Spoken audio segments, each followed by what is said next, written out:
ماتش الاهلي والاسيوطي النهارده في الدوري. واحد يقول لي ايه يا سمسم بتتكلم ليه؟ انت مش قلت مش هتشجع؟ قلت. والسكرين معايا، السكرين معايا. ايوه، يعني ايه؟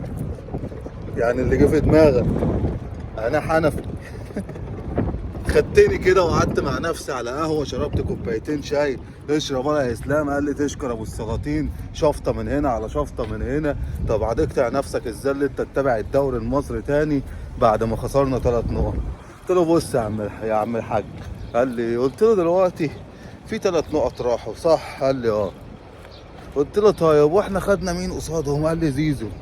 قلت له قبل بقى ما تكمل وتقول ضحكوا عليكم بصفقه بقى بتاعت زيزو عشان تنسوا بقى رئيسكم حنفي، او رئيسكم اخد قرار بقى مش في صالح النادي. فانا عايز اقول لك ان احنا زكينا عليهم بال3 نقط. وقعد يقول لي يا سلام، اقول له يا عم زكينا، انا اقنعت نفسي بكده. وانا حنفي وهتفرج على ماتش الاهلي والدنيا حلوه معايا وفي السلنكتين.